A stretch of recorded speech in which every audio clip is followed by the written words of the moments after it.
Because it rhymes with all. Just trying to find something. Oh, look at that dog. It's absolute. What was that? What was that? What are you doing? Stop it. You're not 10, darling, doing that. Are you really? Yeah. Yeah, you're right now. Okay, he's filming.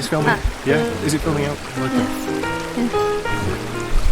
So we've made it. I need the loo now. Yeah, me too. So just shove the camera on me a minute. Why are there like white bubbles? It's alright. Shove the camera on me.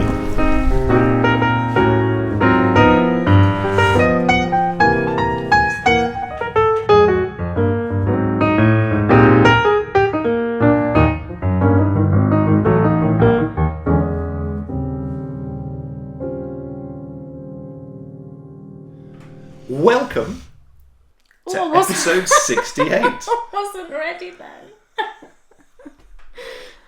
That was good, wasn't it? Today it's all about being impetuous is the wrong word. What's the word? Spontaneous. Spontaneous. Yes. Impetuous. So now it's time for the Endy Bits. No. Nutter. Wouldn't work. I can't move very well that way. She pulled a muscle. Done Crochet. something to my shoulder. Can't move. It's Crochet's fault. I think it is. I'll talk more about that Well, later. you've had problems with that before. I have. I have. Now, prepare yourselves, everyone, because the Wonders of the World Cow has hit Africa. It has. Yes. 1st of February today. It is. We're recording on the 1st of February. And it's begun. The Africa Wonders of the World Cow run by the wonderful Sally Pink hair Jane. girl. Yeah, pink hair girl. So if you want to get involved, and I mean, I'm intrigued to know, actually how she's running it. Yeah. It's going to be cool. It's so exciting. Yeah. And talk about exotic locations. What about the Fog-Along? It's the end of month 1. And of course, we have the knitting team, Yeah. which is headed up by Kate. Yeah. And we have the running team, which is headed up by me. And where did the knitting team get to?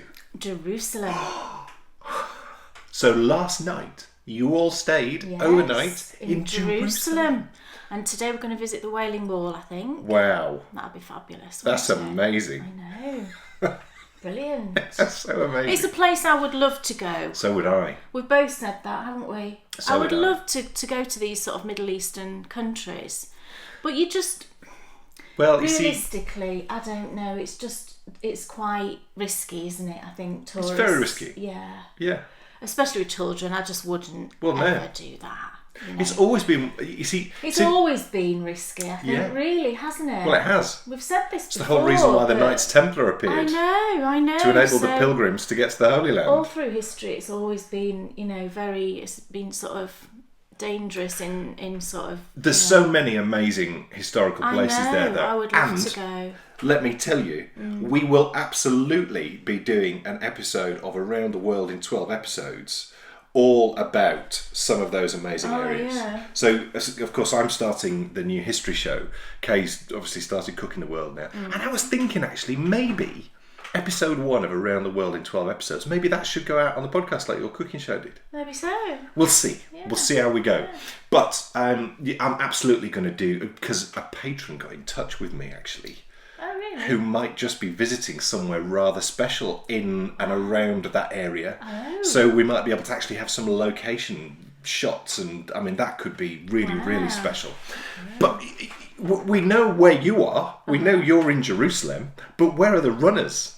Do you remember? Yes. Tell me then. Tunisia. But whereabouts in Tunisia? The place where they filmed Tatooine. Don't know. Now, what's interesting is if you go over to Google Maps and you look on Google Maps, Yes. there is a place in Tunisia called Tatooine. Is there really? Now it's spelt. It doesn't have the additional T. George Lucas spelt it T-A-T-T-O-I-N.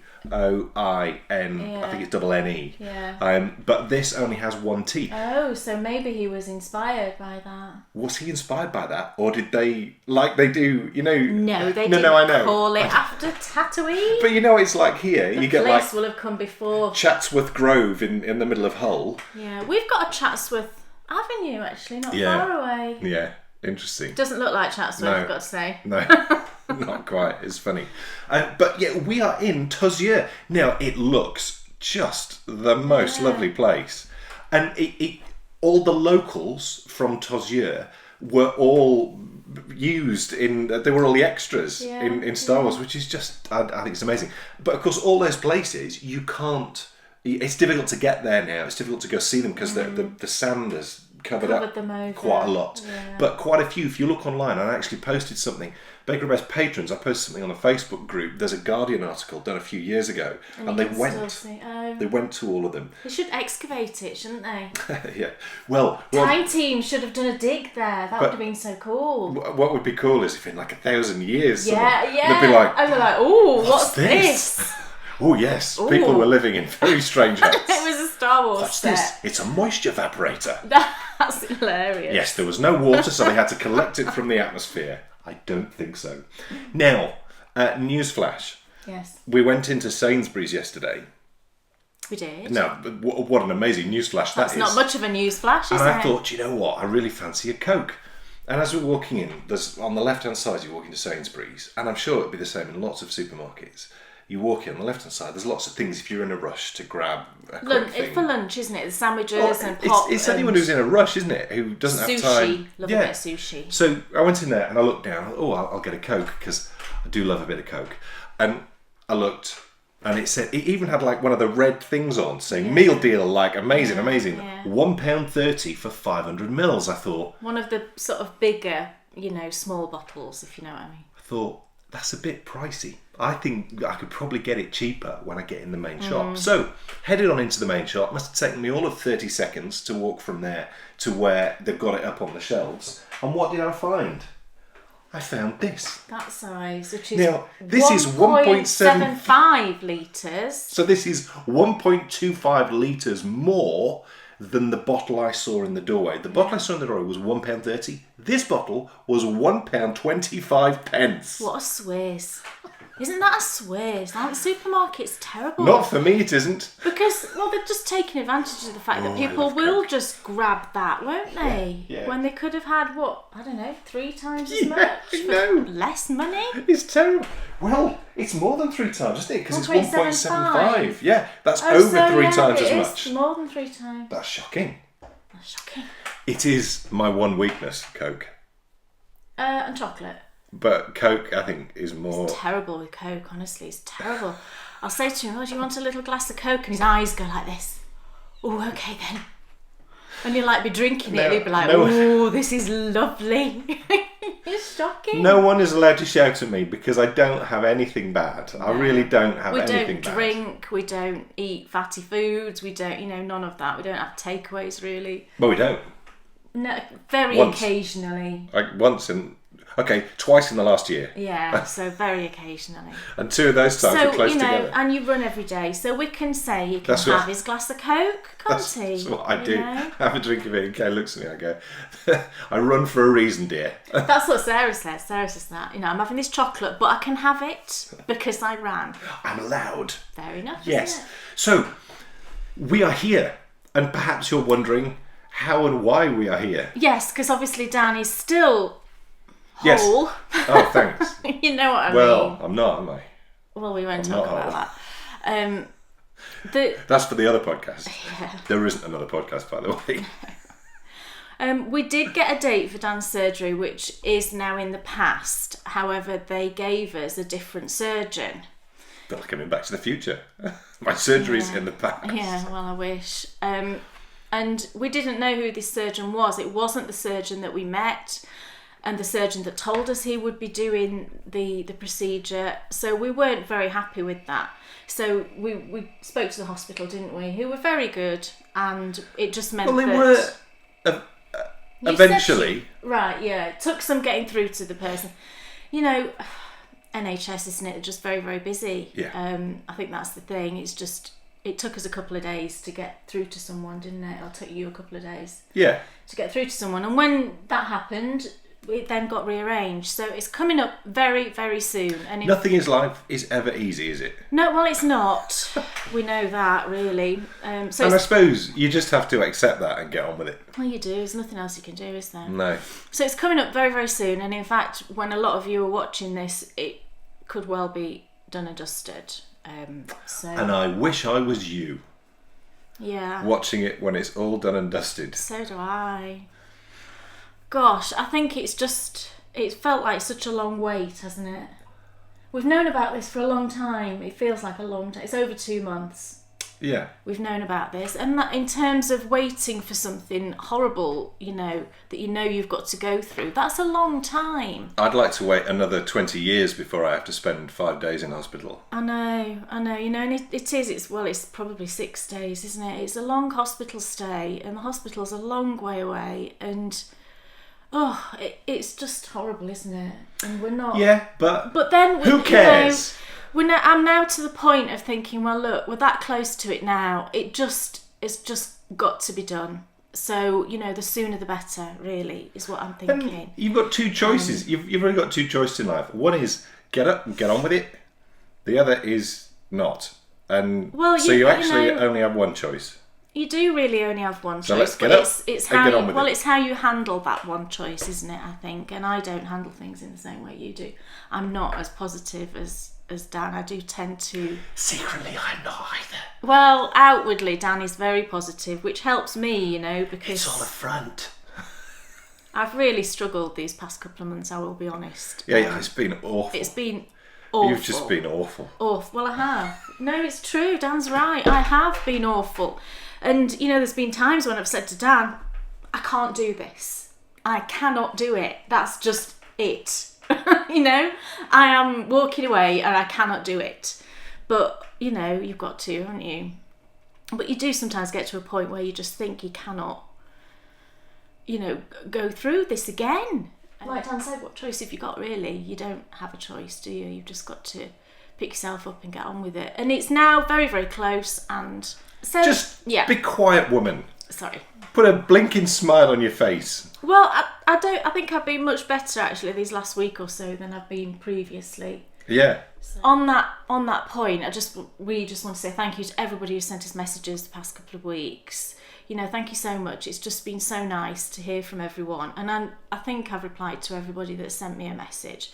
But we really appreciate that, to know that there's so many people that are, rooting for everything to go well, which it will. We know it will. It'll be fine. It will be fine. Well, it will be. It will be fine. Yeah. This is a preventative. It's a preventative procedure surgery. to stop me getting ill in the future. Yeah. I know. Just I know. Chillax. Yeah, I have had a similar mantra recently. Not quite as... Oh, right, okay. Yeah. Oh, yeah. Yeah, that's for the other podcast. Yeah. The one that doesn't exist. Yeah. And look, so... I'm so sick of this. Okay. I'm getting out of here. Are you? Yes. You can come too if you like. Okay. As we go on the next exciting episode of The Treasure Hunt.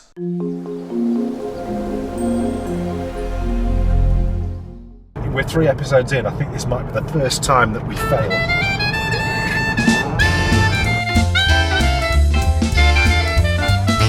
Yes.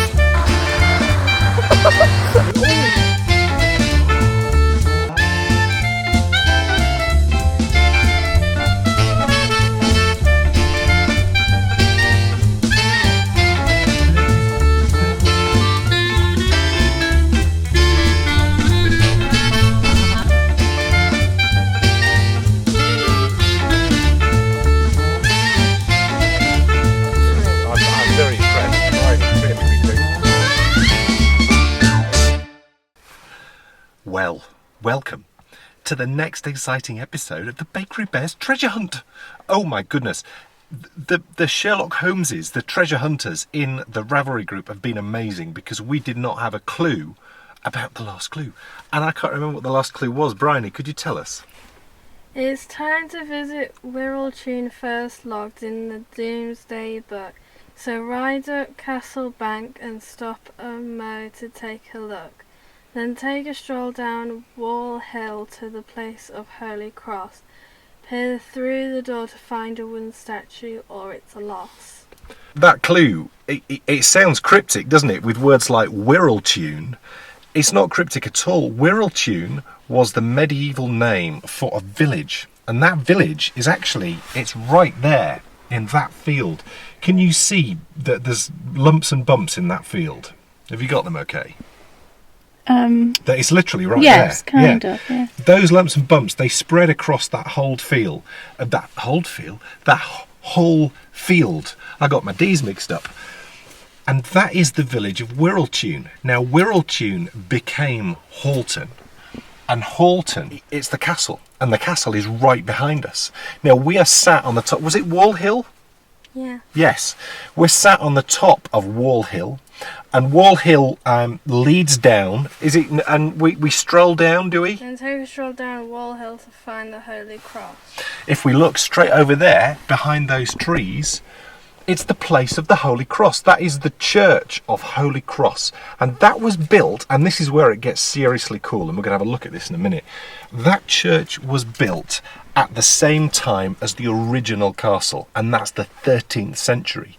Now, the problem with castles is they constantly get upgraded, so what we're going to see is actually more what was done about 200 years after that, but the church hasn't been touched. So part of it isn't in use anymore, but part of it is in use, just because it's so old. So we're going to take a look at that as well. So we found the place, thanks to all our Sherlock Holmeses in the Ravelry group. It's time for us to take a mow and have a look at the castle. Now, there's not a lot to see because there's just a keep, but then we've got to get down the hill and we have to peer through a hole, is it? Peer through the door to find a wooden statue, or it's a lock. And the statue is of Nicholas de Mainel, and Nicholas de Mainel was the owner of the castle. So it all links up. It's amazing. Let's go and take a look. And we have, how long is it, Brian? I think it's 15 minutes we have to complete this task. And so our journey begins as we walk through the old village of Wirraltune. Now, Wirraltune was first recorded, as we now know, in the Domesday Book, and it comes from the Old Norse Haverfill, that's H-V-E-R-F-I-L-L.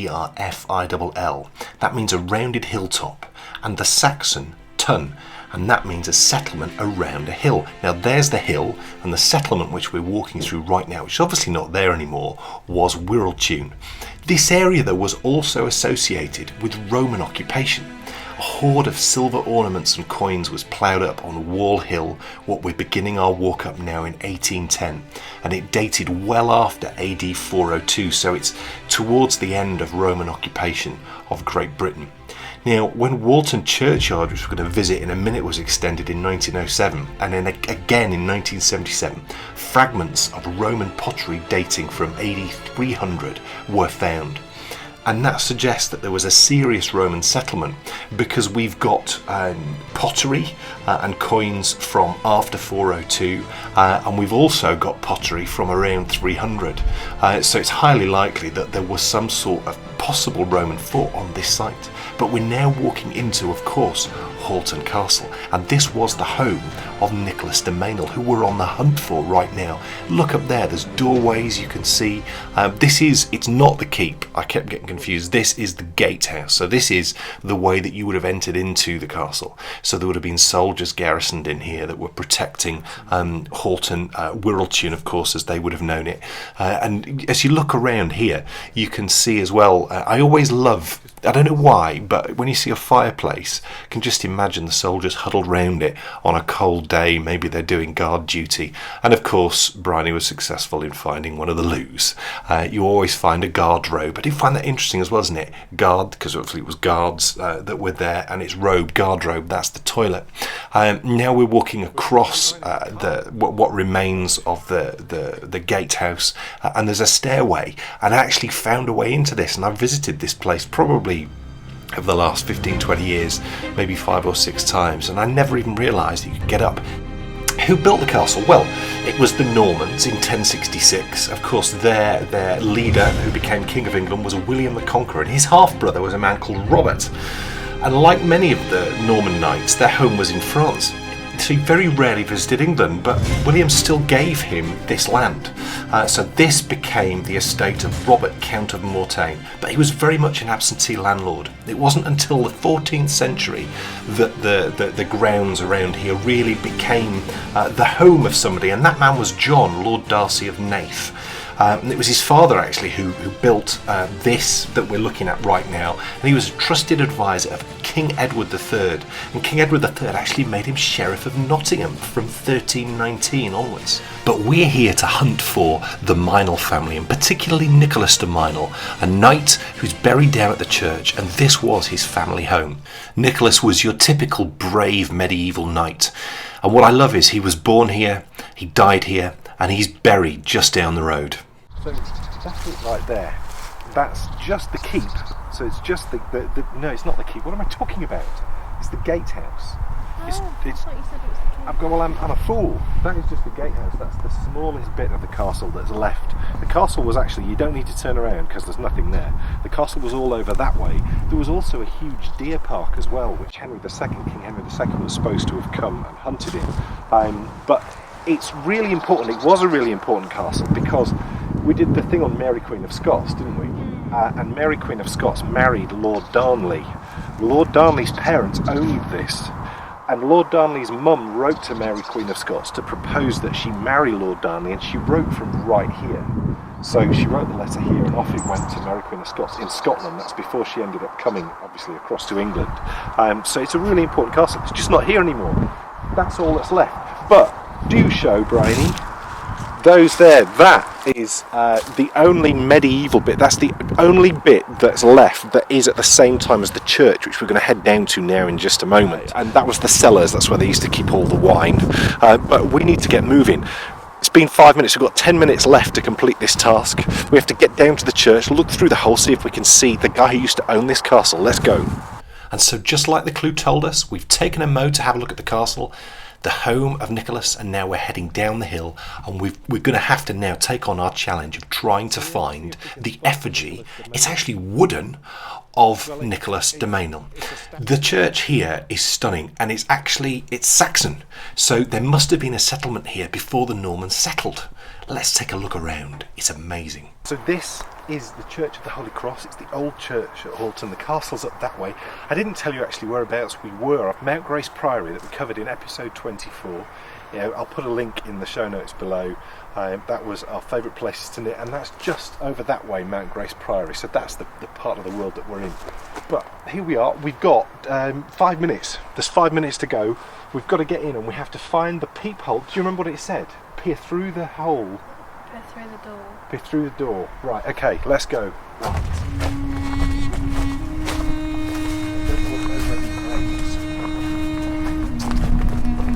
this graveyard's been in use since the 1300s. It's amazing.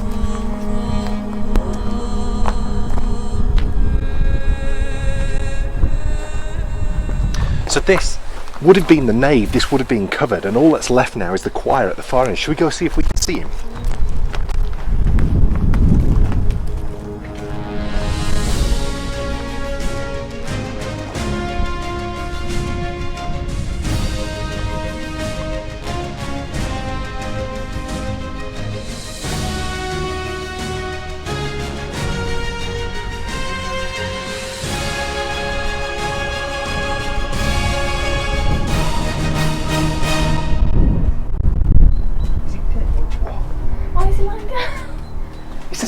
Darling, it's laid out all flat. Look in there, can you see? He's there on the left with the flowers on top of him. And here he is. This is a picture that I found on the internet. This is actually made out of wood, and it was actually stuffed with charcoal, and that was to preserve it. Amazing. Yeah. So you can see it just over there. See in where the the flowers are. It's there. That is Nicholas de Meinl. We've stopped the clock, and we had 2 minutes to go, so we've just done it in time. Now, there's a really interesting. Goff is looking too. Look. Says it's a Saxon church. Now, Saxon church may have stood on the site originally. From what we can see, the chancel arch dates from the 11th century. Amazing. The tower was built in the former arcade of the nave, probably in the 15th century. It contains a single medieval bell from the reign of Henry VIII. I mean, it's an amazing little church. Let's just have a little look around here. Because there's got to be a clue. We've got to find the clue. There's got to be a clue. Find the clue.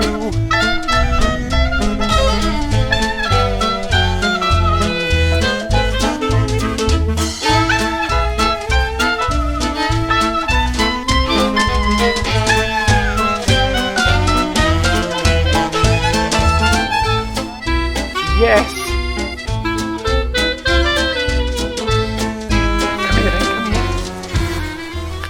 Dotty Lil once told a tale while sat around her table. Tears of joy and country roads with picnics were a staple. See if you can find the place she loved above the rest. The water splash, the iron bridge are the crux of this clue's test. What do you think? No idea. Well, Dotty Lil was my grandpa's nickname for my gran. And she used to tell me tales of picnics when my gran and mum used to live around here. The water splash, the iron bridge, and that's just up the road. I know where it is. It's the place where you were desperate for a wee. The Sheepwash. Yes, that's it. I kind of need a wee now. There's toilets. I'll find them. Okay. Let's go. Let's go.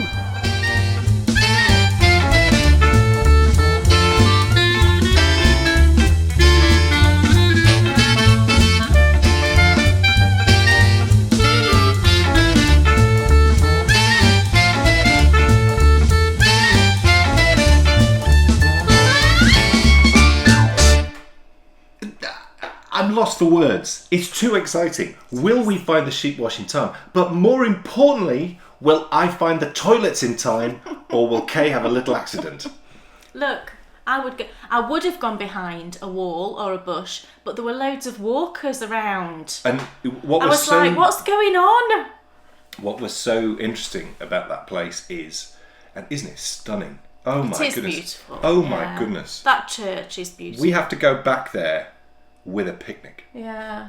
It isn't, I like graveyards. I know this sounds awful, but I like graveyards. I find them really peaceful. I don't find them creepy at all. No, the last time we went there, we weren't rushing with challenges and trying to get to next destinations. And I actually took a bit of time looking at some of the gravestones. Yeah, I love doing that. The dates. Oh my goodness. I mean, seriously early. Yeah. I think the earliest one we found was late 1300s.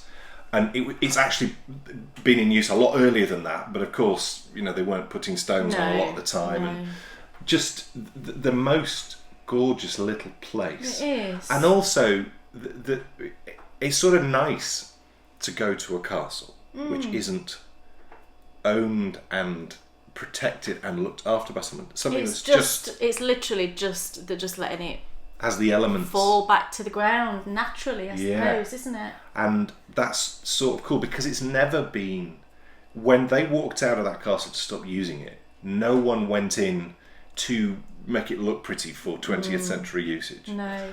Later on the show, we will find out, will we find the sheepwash? And of course, will Kay find the loo? But now it's time to find out, Kay Jones, what's on your needles? Yay!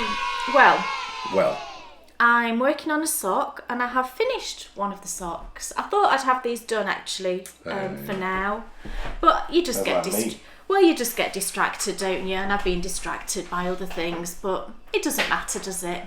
Doesn't matter at all. Other secret things which can't be spoken about. No. Shh.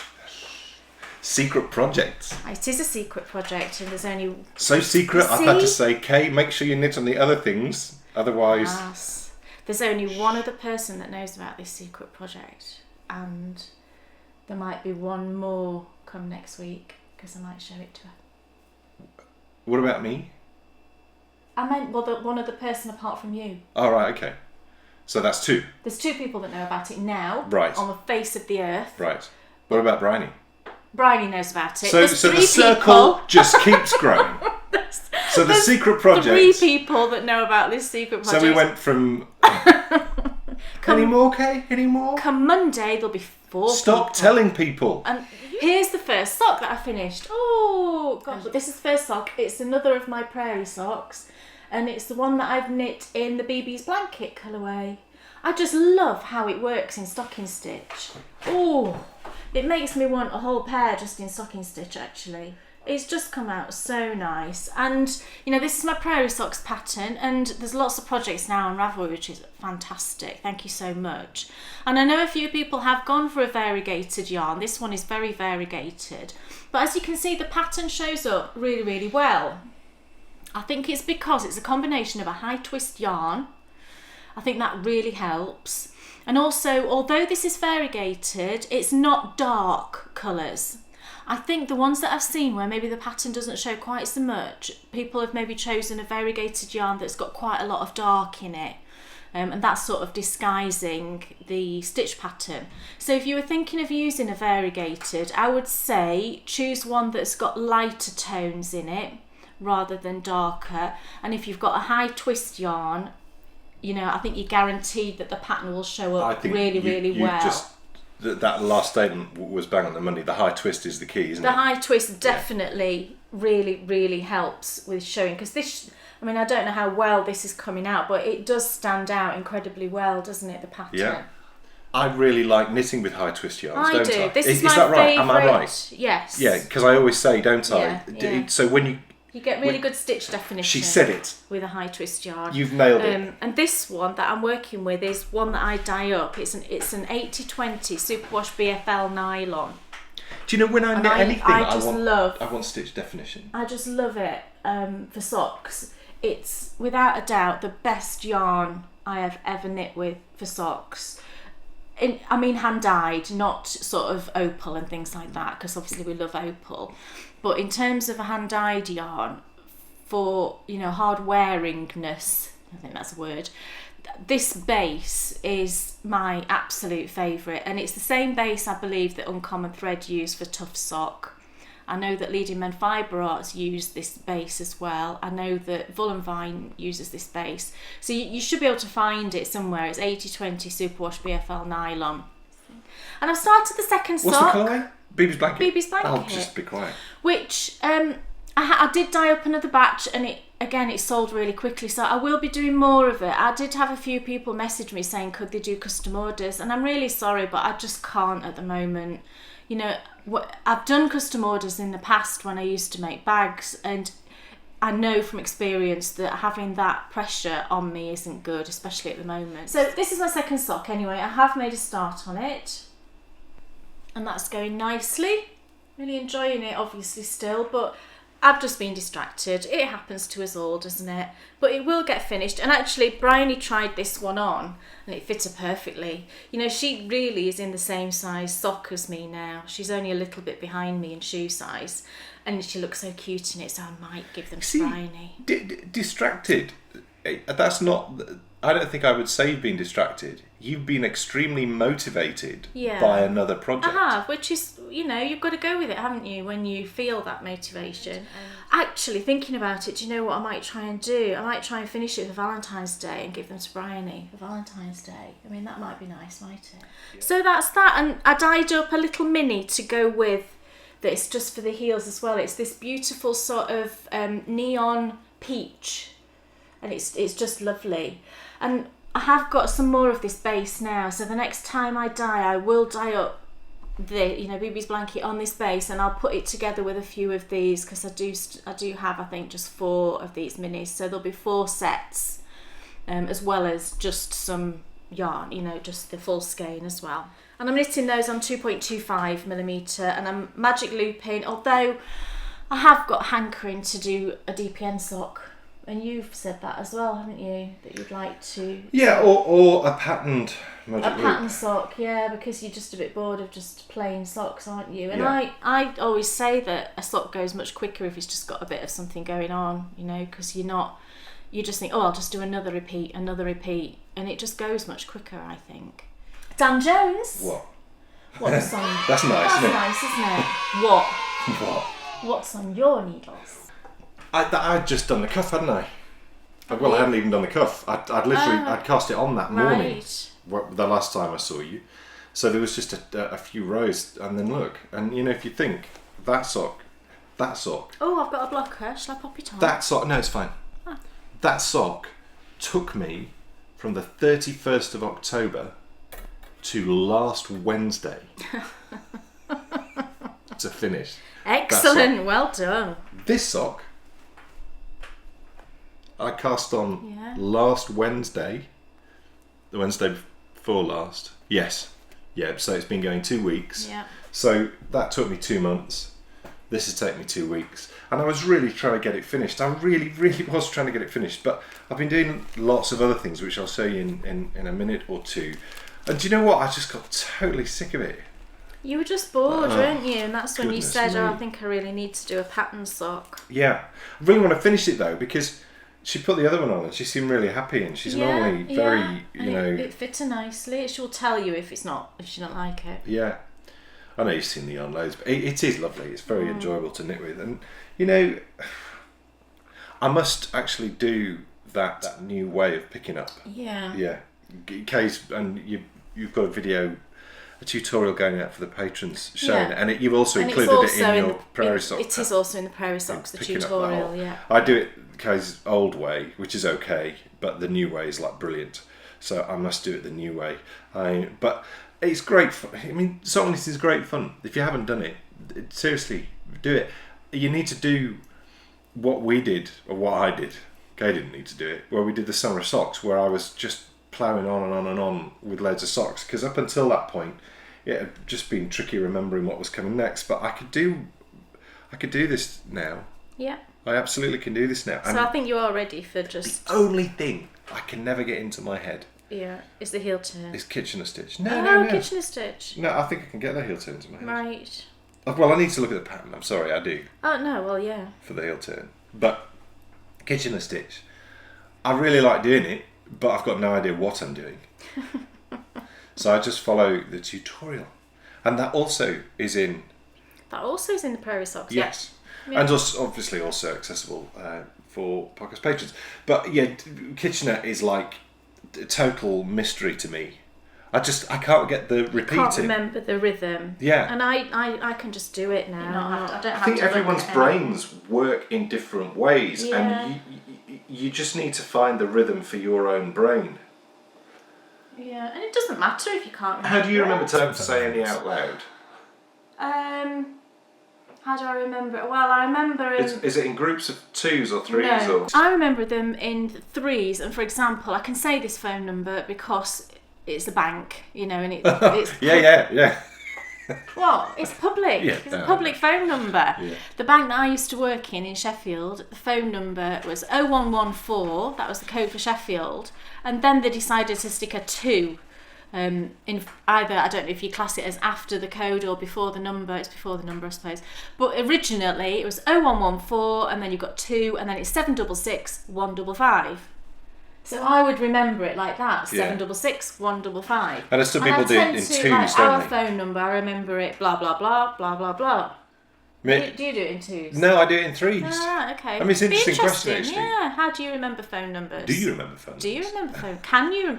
But some people are just like, I cannot remember phone numbers. I think you have to train yourself. Lovely stock. I'll have it finished very soon. I will just power through now, and I'm going to tell you something more about knitting socks when I show you something later on, because I had a bit of a revelation, I think. Did you? What else is on your needles? Well, I've got something new. I'm knitting something new, So which is am I. nice. In my last yarn... If you're showing something new, I'm showing something new next time. I'm just jealous. In my last yarn update, there was one little skein that was left at the end of the night, and I just thought, oh, do you know what? I might take that skein. So I did. I thought I took it out of the shop, and I thought I'm going to have that skein because I was thinking of keeping one anyway. In this particular base, it was the base that I wanted to knit with. And the colour's lovely as well. And it's an Aran base, and I just wanted to try this because we don't... I haven't found, you know, a base to dye on that's worsted weight.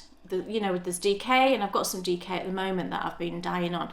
And then it jumps to Aran weight. But I think this is, I mean, to me, it's kind of, you know, I'll probably class it as a heavier worsted.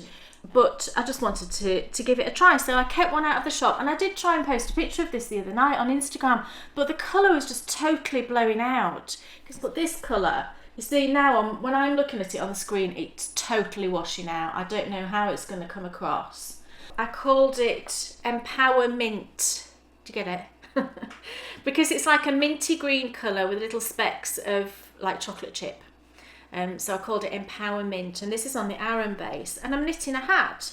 So I just cast on 100 stitches because that's what I use generally, you know, for a bank head that I know will fit a range of head sizes. What I wanted to do this time though was I wanted to knit it at a slightly tighter gauge, because superwash does stretch, doesn't it?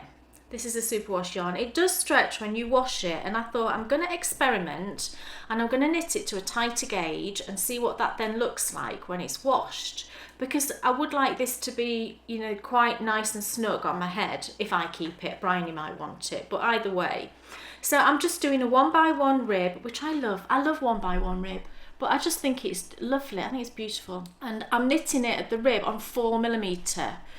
You know, which is quite a small needle for Aran weight. I mean, normally I'd maybe do 4.5 or 5mm. So I'm knitting the rib on 4s, and then I think I'll go up to 4.5mm for the body. But so far I've just done about 3 inches of 1x1 rib. And you can see the little darker speckles that are in there. It's really, really pretty.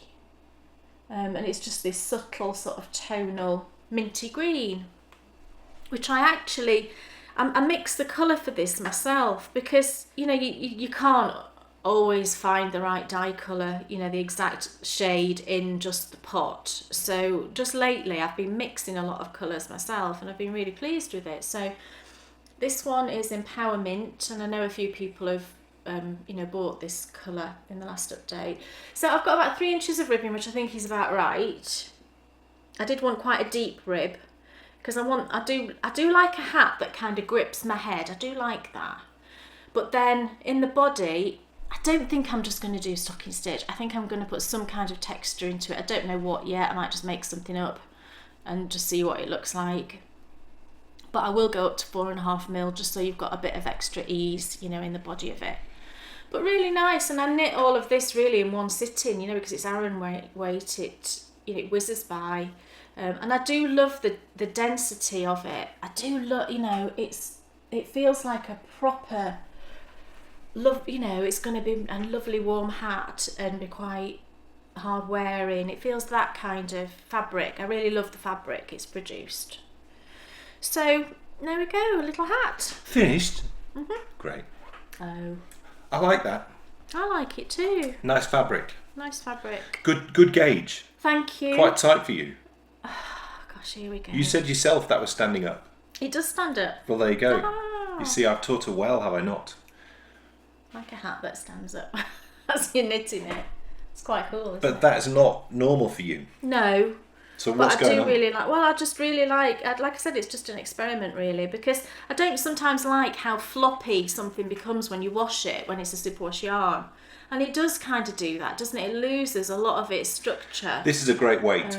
I like it too, yeah. I would knit with You this. would knit with that, I know. Yes. That, and I did actually get it for you primarily, but then You nicked it. I sold it. I sold it all, so I'll have to. Hold on, you get did. you That some was more. for me, for I my know, project. I know. I'll get some more. I can get you. Great. I can get That's some fine. more. I know. It's not It's a fine. problem. But that's looking good. That's reminiscent of some of the rims that I've done. Rims? Yeah, rims. The rim? Do you mean the brim? Yeah. Yeah. It's not a wheel. Oh, look. Oh. Oh dear. Oh dearie dearie. Knitting Horizons.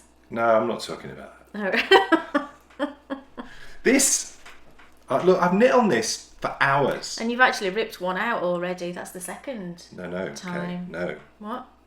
I've ripped this out 3 times. Oh, have you? Yes. Right, okay. So, I cast on the first one, which I showed you. Did it all wrong. So, ripped it out. Cast on a new one. Started knitting. I can't remember what went wrong. So, I ripped it out. Yeah. Cast on another one. And this is it. Oh, so twice before it's ripped. Yes, out. so I've ripped it out twice, so this is my third go. Third go. Yeah. And it's the Oh Boy, yeah, it's called Oh Boy. It's the Oh Boy hat. And it is starting to tighten up, Kay, definitely. It's starting to look more like brioche, is it? Yeah. But you see, I'm just learning, so, you know, maybe that's the reason why the rim is just not quite right. I couldn't get the stitch pattern. It was just into my looking head. very, yeah, I mean, and the one that I can't remember what you did the second time. You see, I've made mistakes in the first couple of rounds. I can see it. Right. But It just looked very flat, you know, very flat. It's brioche. it just looked very flat. There was no, squishiness to it. It is looking better. It is slowly now. but surely. Yeah, I mean, it is definitely Clearly it's practice. This will be a 2-colour project when I get to that point. And do you know what? I do think that the right thing to do now is just to plough on. You can see. Because it doesn't look so bad that, even if it just becomes... It looks better on the other side. A test project. Yeah, absolutely. Yeah, absolutely. It's perplexing. I can't really understand why. I've watched a lot of tutorials. It does feel better up here than down the Absolutely bottom. does. So maybe you did something wrong initially. Although I'm not sure what, because the third time through, thanks to my good friend Nathan, sockmatician, for helping me out. Are you alright? I was waving at Nathan. So thanks to Nathan, he helped me out in sorting out, getting it into my head properly, and I've definitely got the stitch pattern into my head now. I think what I'm finding frustrating with this is I'm not getting a lot of joy from... No, I just keep hearing like this the whole time you're knitting it. I'm totally going to make an informed decision on this. There's not a huge amount of joy. I'm totally going to make an informed decision. I'm going to persevere with it until I know that I either think it's great or that I don't think it's great. And at the moment, I don't have any opinion really, because Really? No, it's just I suppose it's frustration at the moment, because I really have. It's interesting that so many people said it would be great if we did some brioche tutorials, and I can see the reason why they've said that, because I've looked a lot. Yeah, and I did it's really too. hard to see a clear pathway. It was much easier to see a clear pathway with double knitting than with... What do you mean by a clear pathway? If I didn't know what I was talking... when you learn something, you need a pathway to the knowledge. Yeah. When you're learning something, you need a route plan, don't you? You need to know how to get from A to B. And with double knitting, I could see an A to B much more easily than with the brioche. So as a having no clue, how do I get from having no clue to knowing what I'm doing? There seems to be, it's muddy. The waters are muddy. It's difficult to see, because... Like one tutorial is different to another tutorial that you watch, Yeah. so you don't kind of know which one is the right one. Yeah. It seems to be quite subjective, I think. Yeah. A subject. It's funny. It's been quite a traumatic learning So process. I hasn't will, it? I've got to say my enthusiasm is definitely waning, but I don't give up. I never give up. No, I said to you when you had to rip it out the second time, I said, that'll be it for me, I'm afraid. But you're like, no, I need to know I can do this.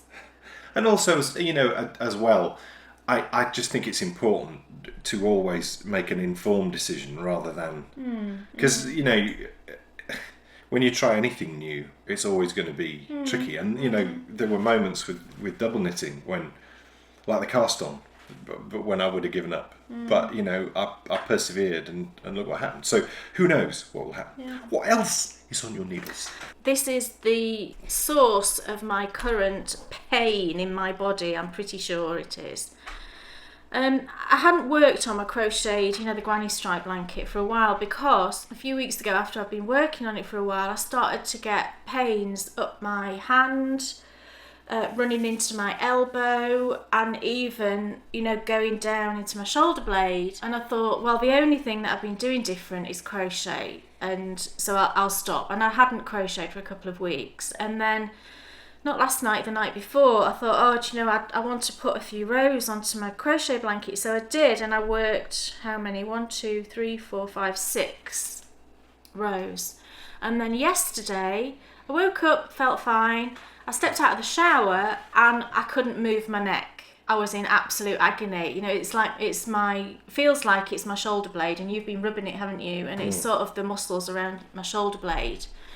Yesterday I took loads of ibuprofen, and it's a little bit better today, but I can only put it down to crochet. I just don't know what to do about this crochet project, because I've got another crochet blanket on the go, which is the one that I'm doing for Dan, the hand spun one, which again I've not worked on for a while because I've been having this issue. I just don't know what to do. So this is how far I am. Isn't it? It's so pretty, isn't it? You can see it's that wide. It's a sort of like a nice lap size, you know, and it's really, really pretty. And I love it, you know, and I just was so like, oh, I can't believe I'm just not going to be able to work on this. And, you know, some people have said to me, maybe it's your technique and try and change your technique. But that's, to me, that's like saying change the way that you knit. It's really difficult, isn't it? You know, you do something the way that you do something. You can change technique. Well, you can, but I don't really want to, is the thing. Or maybe stop crocheting. I think that, and you know, and I came to that conclusion last night. I was in so much pain. I just thought, I can't do that. I just can't crochet. That's, you know, that's it. I'm just going to have to put this down. I thought, well, then, that's just so disappointing. I hate leaving things unfinished. So then I thought, well, maybe I could just seam the ends together. Finish this row, seam the ends together, and then it's kind of like a cowl, isn't it? So I could do that, and then at least I'll feel that I've got something out of it, rather than it just sat. I mean, and I should be able to sort of double that over, maybe. I don't know, I'll need to check the size of it. And then, of course, I said to Bryony, oh, you know, I can't do this because it's hurting my shoulder. And she's like, oh, I really like that, Mummy. So now I'm like, oh, I just wanted to do it. But what can you do when it's causing you so much absolute agony? You can't, can you? Well, you should look at how you could change your technique. I could, but I like the way that I do it. I don't really. I'm quite stubborn, you know. I mean, would you want to change the way that you knit? Well, I would if it was causing me pain, and so would you. If it was knitting, I Yes. absolutely would. So perhaps then. You know that it's you know, crochet isn't my first love, but it's nice to do as a change, isn't it? I just can't at the moment. So this will have to go away for a while, and then I'll just, I don't know. Because my theory was I'll just do a little bit. And of course I didn't do just a little bit. I did sort of 6 rows backwards and forwards. And what I maybe should have done is just done 2 rows. And maybe when my shoulder's completely feeling normal, maybe I'll just try doing 2 rows and then see what I'm like the next day. And if I'm okay, then I might just have to do that, you know, just do a couple of rows every so often until it's to a size that, you know, I can give it to Bryony and it's big enough for at least one of her toys or something. I don't know. So that's my painful, traumatic crochet story. But, I love doing it, and I'm using a 3.5mm hook, which is an E hook. And I like the size of that. For the fingering weight, it's coming out a really nice tension, and that's a clover hook. You know, this is an hold on. It's an ergonomic Got that hook. for Christmas. I know, and that's what I wanted it for. Has it made? But maybe it's the hook. No, because I've used this hook before. These are ergonomic. You know, normally it's when you use just the plain thin metal ones that you get pain a lot, don't you? But maybe I should try using a different hook. I can't imagine, you know, because these are very squishy and, you know, they're meant to be very good for your hands, aren't they? And I've got a couple of other different ones. I've got one of those Addy ones where I don't like that at all. It's got like a big bend in it. I don't really like that one. I don't know. If anybody's got any suggestions, then please let me know. But otherwise, I'm just going to have to put the crochet on a hiatus, I think. Cool. Finished? Yes. Great. I've done quite a bit. I really have. And do you know what? Aww. The fabric double knitting creates is immense. It's very beautiful. And I hope, you know, I do wonder if there's an element of the brioche thing which is actually about my gauge. Because, but do you know what? I've tightened up. I've just been looking now, and that's what I was going to say, and then I stopped myself because you were talking, of course. I don't mean that in a bad way. I mean that in the way that I mustn't talk over you when you're showing you. My gauge has tightened up. Right. And we've just said it looks better further up. So I just wonder. Does gauge make a difference with brioche? Nathan, does it? You know, if you're a tight knitter. I think Nathan's quite a tight knitter. I wonder if it does make a difference. Well, it certainly makes a difference with double knitting. Yeah. That's the reason why these stitches all look so neat. Yeah. But what I love, the spring in it is just amazing. Yeah. Look at the spring in that. And That's because it's quite dense. Yeah, I know. Yeah. Because if it wasn't, it'd be all airy and loosey-goosey, wouldn't it? But it's only dense because I've knit it tight. Yeah, but in this case, it works really well, doesn't it? Because it has Yeah. produced such a lovely, lovely fabric. Yeah. It's beautiful. I mean, just to give you an idea on feeling, when I put the brioche down, picked this up and started knitting on it, you're just like, oh, thank goodness. Yeah, you do. Oh, at last. It's really great to do. And, you know, it's really not difficult. It is not difficult. No, I don't think it's difficult. I don't think brioche is difficult. It's just a different technique, isn't it? Yeah. You just have to change the way you think. Yeah, it's just whether you enjoy that technique. Yeah. What I like about this is that there is an element of this which doesn't require you to look at the pattern, and you would think that you would always have to have your head in the pattern. Yeah. I mean, don't get me wrong, I'm using a row counter, and you know the pattern is there, but you can look at it and you can read the knitting, and that comes down to I mean, people might not realise with this pattern, but this is a continuous line. You know, it starts down here and it never breaks. You just follow it around and around and around. It's continuous. So it's a very clever mathematical thing, isn't it? Which I think, you know, why Nathan loves it so much, because he loves the maths. Yeah, it is really the perfect sort of relaxing knitting for me. It always has been, hasn't it? Yeah. Are you going to take that to hospital? I don't know. Maybe. The nurses will go nuts. Can you imagine the nurses with him in bed knitting like that? So you'll be the star of the ward. There it is, Queen Mary scarf, which is the piano number 1, patterned by Nathan, and the 2 lovely yarns, which are perfect. They're really perfect, and I could knit other things. I really could knit other things with this yarn, like maybe a hat to go with it. Could do. Maybe I should do a vanishing point hat to go with it, a bigger one that fits. Oh, when it does fit, it's just very snug. Need to cast on more stitches. Yeah.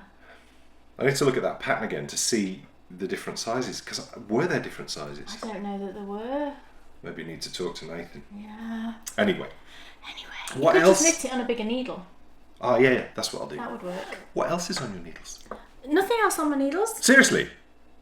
Yes, well I do have... There's something else on my needles. I do have other things. Well, I do have other things, but one's a design project, one's a secret project. I've got 2 more things. I would have had another thing, but you told me to move it. Oh, don't do that. Don't spoil it. I have been doing more of this, and this is great fun too. And at what point do you... I can't remember. At what point do you... Much further than this. Is it? Yeah. Yeah, I mean, I'll have to check. But at what point do you start doing the cabley thing? Once you've got it's down on this sort of level. Oh right, okay. I can't remember from the pattern. No, it's in my pattern folder upstairs. It won't be much further actually. No, I don't think we can check it. You've got to count, but there's not enough stitches on here. I'm really enjoying doing this just because I've obviously never done a garment before, so this is another knitting horizon. I'm not going to feel bad about my knitting horizons because I'm pushing my knitting, my boundaries, and you know, broadening horizons with the brioche. This first garment, as you know, and I've just never done an awful lot of those increases, so loving doing the increases and seeing the arms increase on the sides. And you know, when you consider all I'm doing is knitting rib, you would think perhaps you might be getting a bit bored. I haven't once got bored with this. No, because it's you're doing things, aren't you? The increases and stuff. You're keeping track of things. Yeah. Well, I hope I. Well, it looks right to me, so. Yeah.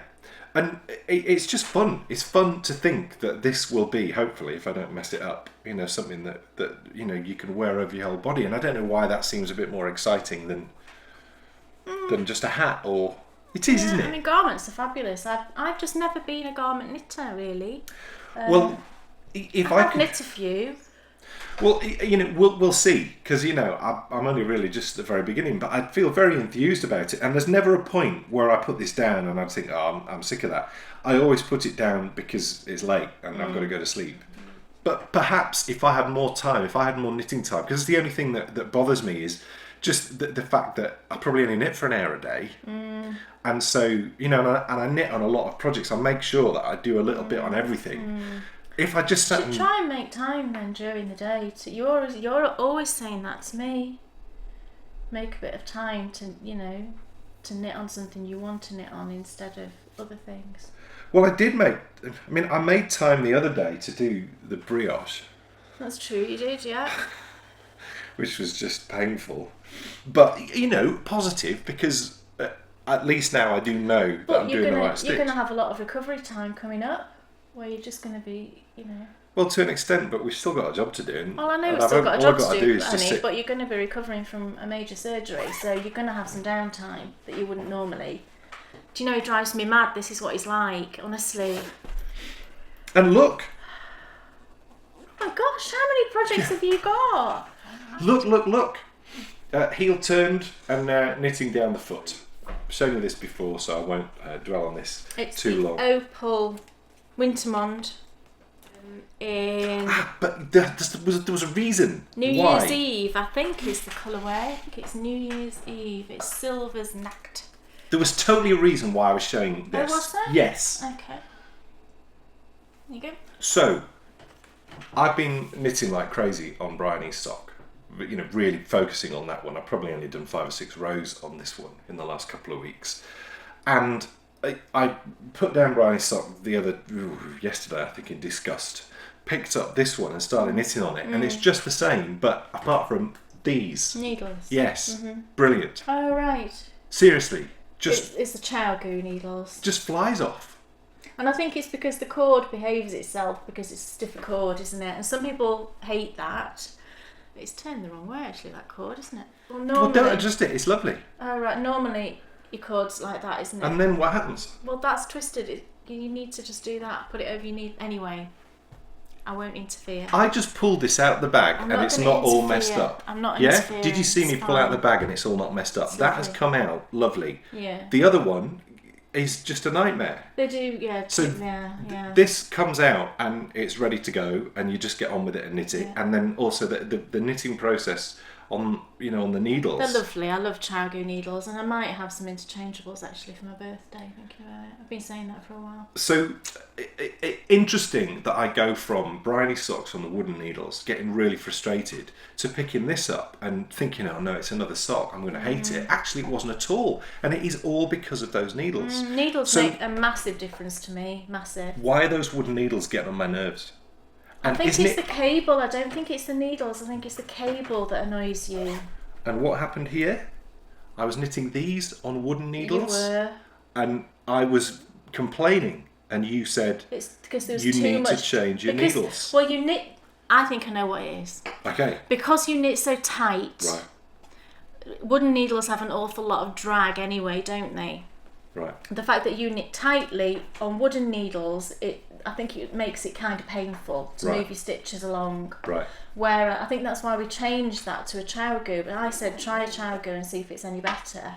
It's slicker, isn't it? And your stitches move more easily. Do I need to stop knitting magic loop with wood? Well, maybe. I actually don't knit magic loop with wood, thinking about it. I think I always use metal, which is interesting. Of course, you couldn't do metal DPNs because they just slide straight. No, I'm just thinking, for me, I always panic when I'm knitting with DPNs that it's going to slide off. Well, if you use, I really love chow goo DPNs. They're my favourite metal DPNs. I find higher way too slippy. So I really like chow goos because they've got a bit of drag. Right. You might be all right with metal chow goos, but I would start with wooden DPNs. Well, that's what I do knit with, isn't it? I never felt frustrated with wood DPNs, but I do think it's an interesting thing to get your head around with regard, because, and I think it's interesting from your point of view in that if you're knitting something maybe with wooden needles, or whatever the needles might be, and you're not enjoying it, try a different pair of needles. Yeah. It might not be the project, it might be the needles. Because I wouldn't have realised that, and we wouldn't have had this conversation had I not straight away picked this up, and it just totally lovely. So I think that is something that we should do. Stay off magic loop wood. Well, I don't. I think we just gave you wooden needles to start off with when you first started knitting, because I think it's always a good idea to start with wood because your stitches don't slide off. We didn't know you at that stage you were going to be a really tight knitter. No. So I think it's just a process, isn't it? And realising what it is that you like and what suits the the way that you knit. And I've been using wooden needles recently, actually, for shawls, just because I think wood is, it doesn't hurt if you have a problem like I've been having. Then I think it's more ergonomically friendly, wooden needles, than metal. That's what I've been finding anyway. But that's been for shawls, not magic loop. These are on wood. That's on wood. I mean, you might want to change that out then. Now, I'm going to have to, aren't I, at some point, because Yes. I'm going to get... So, is that the point to maybe change to metal? Well, maybe. Yeah. Because obviously, I mean, that's getting close even now, isn't it? Yeah. I mean, at what point, how do you know when to change? Well, it's when your stitches just become really, really crowded. And what do you think of that at the moment? Well, I mean, it's still okay. Right. But they are quite crowded, aren't they? Right. But you've just got to be sure that... You've got enough. You've got enough to move it up to the next size, because Right. that's even more uncomfortable, isn't it? Working in the round where you've not got quite enough stitches, really, for... Because at some point you're going to take off all these sleeve stitches as well. You've got to bear that in mind. So really, this size needle should do you for the whole thing. Right. So we can just get you a chowgoo. Right. Cool. How much are they? They're expensive. Well, I think they're much of a muchness with, they're comparable with other needles. I think, Right. For a fixed circular, you might be talking, I'm not sure exactly, probably £6, £7, £8, something like Seriously? that. Yeah. Gosh, that's so good value, isn't it? That's generally how much a pair of needles is circular, fixed circular needles. I think that... Some are cheaper than others. But I think that's not a lot. That's kind of the ballpark, isn't it? It's not a lot of money. No. If you told me it was £14, I'd have gone, all right, okay. Don't say that. Yeah. Everybody will charge more. The price is just fine. Look, that's enough knitting talk, I think. Too many people are desperate to find out if you got to the loo. Did I get to the loo? I think we should go back and find out. So we're en route to the Sheepwash. Now the Sheepwash is there's crazy bikers going straight for me. We're driving through Swainby. We've just left Halton Castle, and the Sheepwash is a place where my mum used to go for picnics in the 50s. My gran, I mean, people are kind of silly. Dear me, I don't know what he wants. Sorry, I'm having fun and games with traffic here. We're on a treasure hunt, people. We have a time scale. My mum used to come to have picnics up here in the 50s. Now, my grandma, Dotty Lil, her name was Dorothy Lillian, and my grandpa used to call her Dotty Lil because she was a bit crazy, a bit like my mum and maybe a bit like me as well. But they used to come up here and they used to have picnics with my Uncle John. They used to play in the water splash, and there's also there's a steel bridge which goes over the top of the water splash, and this is the place where Kay and I went for a walk recently, and we had difficulties with finding loos, if you remember from a recent podcast. So we're heading right up there now. The clock is ticking. I think we've got 20 minutes to go, so hopefully we've got enough time to get there. Not long before Dotty Lil died, I was so pleased that I had the foresight to sit down with her to talk about family trees. And in the course of that conversation about family trees, she remembered, and she'd forgotten about it years and years before, but she remembered going to a place where there was an iron bridge, where there was a water splash, and where she used to picnic, and that's all she could remember. And it was only, I think it was through talking to Nana Wendy, and she'd come up to visit once, and we were talking about old times, and we managed to nail down that this was the place that they used to come. So we brought Nana Wendy, and the memories, you could just see on her face the memories it was bringing back.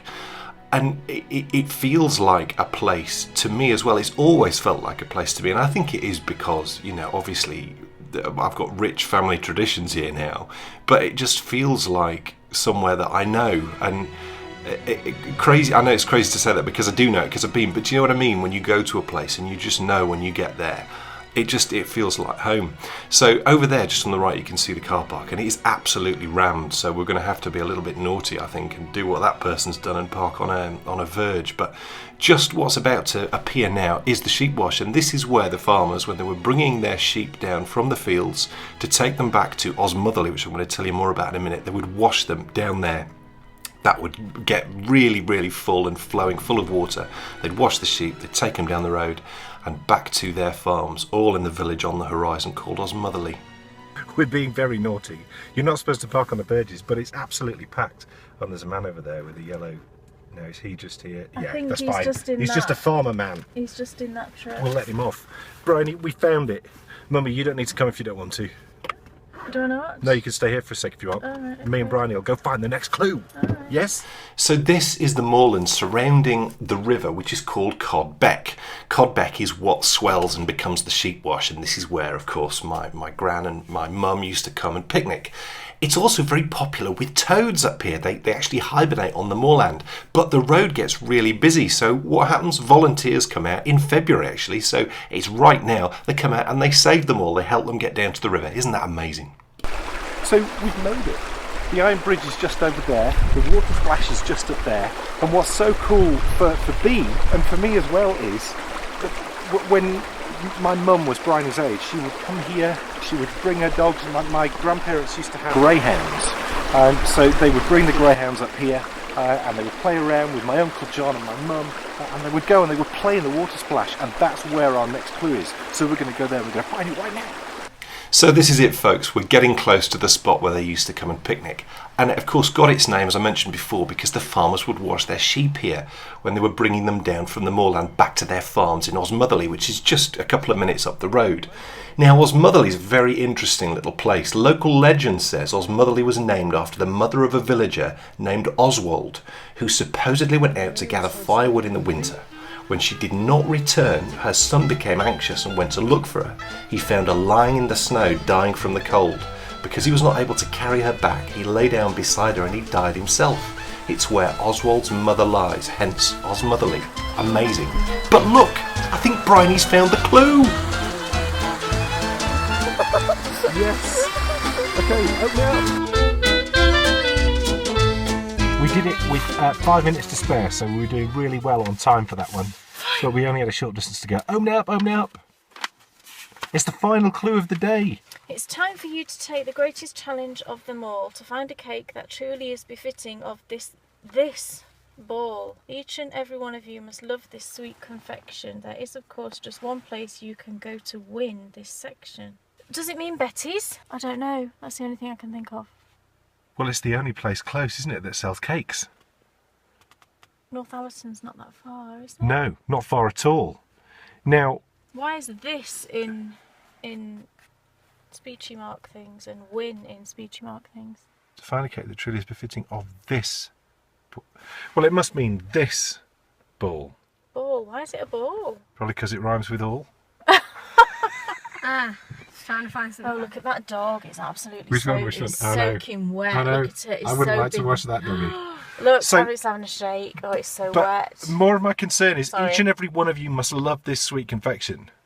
So the challenge here Well, each must is the say challenge here to find a cake that we all like. that Well, that's is the okay. star of the show of our afternoon tea.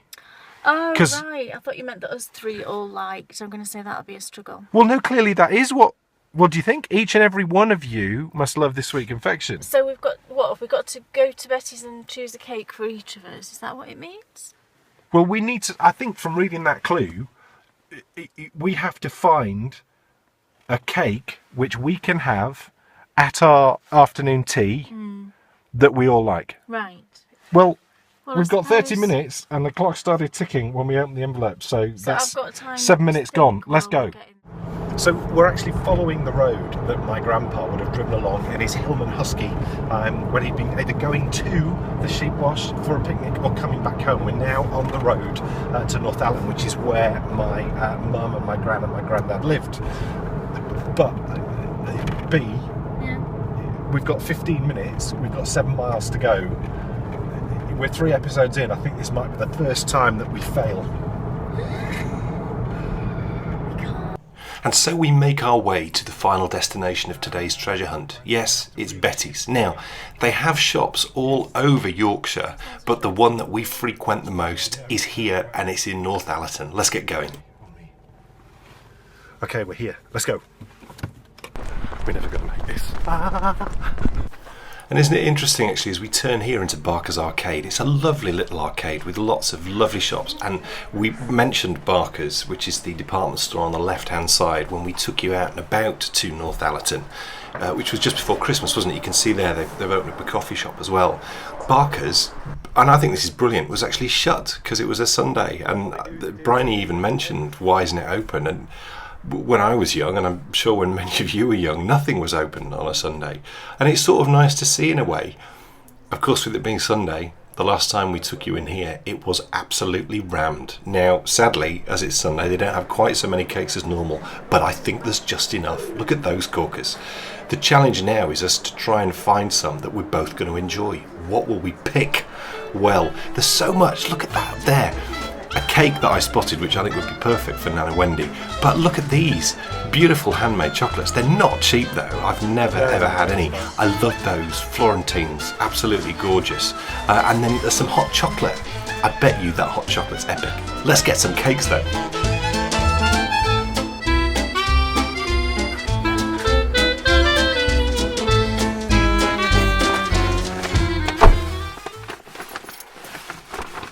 You good?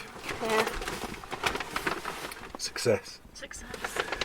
But if we're being truthful, we were 3 minutes over on time. Oh no. But we hope you're going to let us off, because not only have we succeeded in getting a range of cakes, which Bryony will try, and we will announce when you go back to the Baker Bear studio which one she likes the best, we also got some rather exciting cheese. Now this could quite possibly be also part of said picnic, and this is Isle of Mull cheddar, which is funny because I don't recall cheddar being on the Isle of Mull.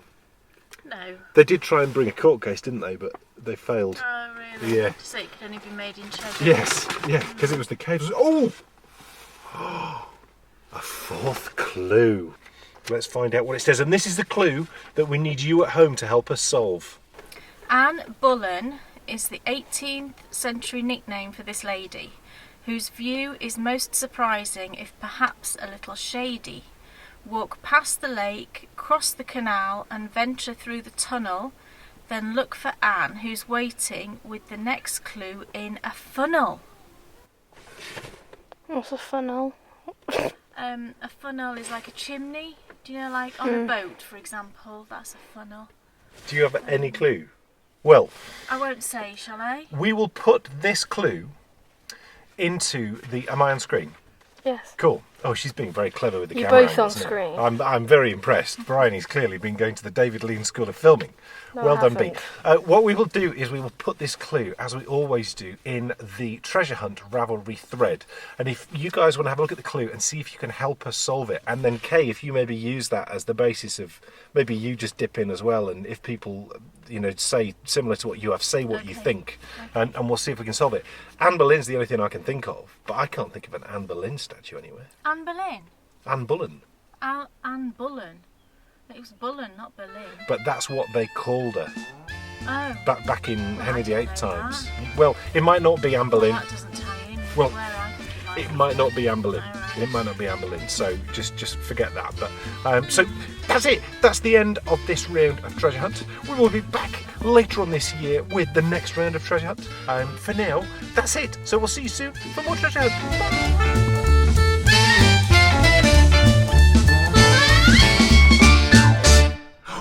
Oh, that was fun, wasn't it? Wasn't that super fun? Made it. Sheepwash. Oh yes, made it to the loo. Most importantly, Did we say what was across the road from the loo? there was. This would was you believe it? unbelievable. This tiny little village, So- middle of nowhere. The village, right next door to Halton Castle. Yeah. I have an encyclopedic knowledge of toilets in Yorkshire. I do. But my knowledge of loos and the position of loos is exceptional. So when Kay said when we were out there, I think I might need a week. I was like, know where one is, don't worry. Not an issue. 5 minutes away. Yeah, so in the car, straight across, turn to our right as we're walking into the loos, and there is a Lamborghini. And then there's also like an old-fashioned, American-style, old-fashioned Ford truck. Yeah. Looked like a truck from the 50s. Next to that, there's a Mustang, a vintage Mustang, a really nice-looking one. It was a posh car shop. Executive car sales. I mean, Lamborghini parked outside. We were like, Dan With the said, roof down. at first you said that's a Ferrari, and you went, hang on a minute, it's a Lamborghini. We're like, what? In this tiny little village, you know, it was very random to find that. But cool. Oh yeah, It's so cool. An interesting view from the toilet. Now, I brought this to quickly show you, and I made reference to it. We obviously went and we visited the Sheepwash. Now, when I sat down with my gran all those years ago, I mean, I must have been 19. So this is probably 22 years old, this piece of paper. And it says your here... writing's still as terrible. It's just the same. It says here, out of Osmotherley towards Moors, reservoir on the right, drops down, stream, paddle, John, Mum, Nan and Pop picnicked, water splash, Iron Bridge. And people still do exactly that. Yeah. Now, I wrote that down and I had no idea. I'd never been to Osmotherley and I had no idea what she was talking about. And I forgot about it. And then years later, with Mum, with Nana Wendy, we realised where it was and went back. And it is just, it's gorgeous. It's a gorgeous place. Yeah. And I've, in doing this for you, we did a bit of research on the area. And that reservoir was built... Codbeck Reservoir was built in 1948. Wow. Oh, that's when building commenced, and it finished in 1953. So when they started going for the picnics... It's only just... It will have been brand new. Yeah. So perhaps that was a new thing. Yeah. Because they probably would have wanted to draw attention to all the work that they'd done. And it's amazing that people still do exactly the same thing. Lots of dog walkers, you know, it's very, very popular for walking dogs around there. As we saw with that dirty Did you see the little dog? It was soaking wet and it was freezing. I thought, that poor little dog. And that river that Bryony and I walked along, and all the slippy bits that were there, that's what Kay had to negotiate. Can you imagine? On the opposite side to the side that we were walking on, the one with the sheer drop. Much hilarity. Crazy stuff. Kay Jones, what's off your needles? I have a sock off my needles. Look at the size of it. A sock. Look at the size of it. This is why it should be allowed. And I put a sock into what's off my needles. Look at it. That's ginormous. I know. I finished a sock for Dan, and it does look hilariously long. Do you know what it looks like? It looks like a warmer for canoes. It's a clown sock, but this is just this how big his foot is. Are you sure? Well, I've knit it exactly the same as I knit all your socks. Every time I finish him a pair of socks, I say, I'm sure these are too long, and then he puts them on and they're absolutely fine. And I knit them all the same, so the same number of rows. And I think I did the whole tension thing, didn't I, a while ago with Dan's socks. Oh, yeah. So these are the ones where I'm using 2 balls of Opal. So on this one, the cuffs, heels, you can see, and toe is this more colourful blue and purple and gold colour. And then the body is this grey and red colour. And then the second one, I'm just working on the heel flap. It's the opposite way around. And I'm just nearly coming to the end of the heel flap. So I kind of deliberately didn't finish these because I wanted to work on these while you weren't here. I just thought that might be nice to get a pair of socks finished for him for when he comes back home. So I kind of deliberately left that one. So that'll be a nice project for me while you're not here. Cool. So. We need to update you on what's on your TV. And the reason being is, last time we spoke about Sneaky Pete. Oh. Don't watch it. I'm actually with Gaily Whaley. Gail said that she was dubious about watching that because she doesn't watch anything that's violent. And at the time we'd watched it, we'd only seen 1.5 episodes probably. And it was all kind of fine. No, we'd seen more than that. Had we? Yeah. Oh, right. It maybe wasn't... I don't think it was bothering me too much though. There was no violence. No, there was no violence. It was absolutely fine. But then it kind of got, it's like mobster land, and there's a bit of kind of torture going on and things, and it just... I just said to Dan, I can't do this. So Gail, I'm completely with you on that. What It was very good. What frustrates But me I just- is why there is this obsession at the moment in television production in having to shock. Yeah. And, you know, whether it be things like The Affair with just overdone racy stuff, Heavens. or random sort of acts of violence. I mean, you know, we all know that the world is tough enough. Yeah, absolutely. We know, all all of that. us, don't we, firsthand. Yeah. And, you know, I know everybody's different. And there can be lots of programs like that. Why can I not find stuff that isn't like that? You know, you keep having to... Why can't there be another West Wing? Another newsroom? Yeah. You know... And we have found something. Well, yeah, but it's not as epic. No, but we're enjoying it. Yes, it's very good. It's excellent. And it is... Sherlock. Which I'm sure many of you will watch. Many of you will have watched it, and we've never watched it, and I was convinced that I wouldn't like it. I don't know why. I think I just thought, oh, he doesn't look like Sherlock Holmes, you know, and that was it. I just never ever wanted to watch it. And then when we were looking for something to watch recently, I said to you, oh, you know, shall we just give it a go? Yeah. And guess what? We really like it. So I totally had to eat my words. So so we watched the first one and really liked it. And I think he's actually, you know, Benedict Cumberbatch is actually brilliant as Sherlock, I think. You know, the character that he puts in.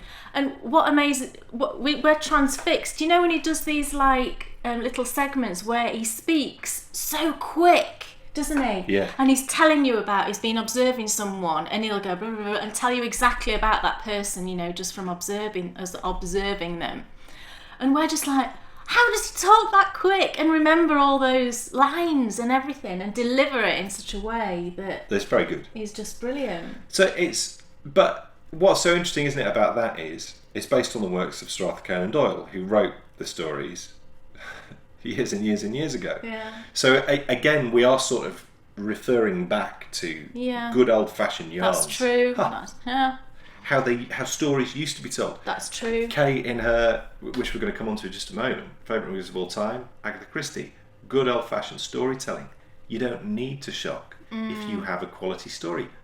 How many shocks are there in Star Wars? Other than the one that everyone knew was coming in Empire Strikes Back. And it's not a violent shock or a... Which one? Well, I better not say just in case anyone's not seen Oh, it. fair. But it's pretty Well, obvious. it's hardly a spoiler. The shocks that you get, in my opinion, when you're watching the television, should be in the storyline. Yes, the storyline. Yeah, and, not you know, it have a twist that you weren't expecting. And I think that's why... It doesn't need to be violent and... It's like jarring. Sexy and things Let's like that. make it, you know, it's like a jarring shock that's not Yeah. pleasant. That's what you don't want. Yeah, and I couldn't, when that Stinky, I call it Stinky Pete, when that was on, I was like this. I literally couldn't watch it. And what frustrated me so much about Sneaky Pete was the fact that it had been good. Yeah. And it had been fine, which made then that scene so much more shocking. I was like, there's no way they're going to do what they're saying they're going to do. Oh, well, they go on and did do what they said they were going to do. Well, if you're going to do that, then I'm not going to watch. I'm moving on to the next of our top 5 favourite films of all time. What is your next top 5 film of all time? Right. We've had 3 so far. We've had Death on the Nile. We've had... Don't tell me. We've had... Jaws. Jaws. And we've had Calamity Jane. Yes. Yes. Those are Kay's first top 3. And the idea with this is that these are the films which have had a profound effect on us over the course of our lives. So this... what is it? Well, Dan's allowed this. Well, we haven't established that yet. Oh, You need to tell us what it is, and then we'll tell you if we're going to allow it. Okay, because it's not technically a film. It's very long. It was a series originally, but it is. Sorry, you can't have that. Oh no! You're not letting me have it. You're not letting me have it. It's not a film, though, is it? I asked you this morning if I could have it. Is it a film? No, it's not a film. You can have it. So mean. It is a film. It is a film? Yes. Well, it was a series originally. It's 327 minutes long. You just happen to despise the film. I don't like... No, I don't like it. So that film did have a profound effect on your life. And it had a profound effect on your life because you had watched this. Yes. And loved every moment of it. Yes. You sat down to watch the film. Yes. Expecting to have the same feeling as you had when you watched this. Yeah. And you didn't. And you talk about it regularly. I do not like the film version with, what's his name? Who plays Mr. Darcy? I don't know. I can't remember. You made me Is it Keira Knightley? blot it out. No. Keira Knightley plays Mr. Darcy. No. You just said, what's his name who plays Keira Knightley? Is it Matthew Is it Keira Knightley? No. McFadden? Is it Matthew McFadden that plays Mr. Darcy? Maybe. I don't know. Is Keira Knightley in Yes. it as well? Yeah. And Donald Sutherland. And Donald Sutherland. I do not like that adaptation. It's just not right for me. Lots and lots of things in it are just not right. If that is the first thing that you've watched, well, maybe you'd probably be cool with it. Maybe but I would have if been. you watched this... But this is the version that for me, this is Pride and Prejudice. Do you like how I made it so you could have this? Well, he's very kind. Well, no, I'm not at all, because the film that's going on the list is Pride and Prejudice. Yes. And it had a profound effect in your life because you couldn't stand it. No. So we're now showing people why you couldn't stand it. Because this is Pride and Prejudice to me. You know, Mr. Darcy, Colin Firth is Mr. Darcy. And Dan's probably right. You know, this is the first adaptation I ever saw of it. But, you know, in my head, this is what the people are like. And I just... the other film... It's not a story that you can shorten.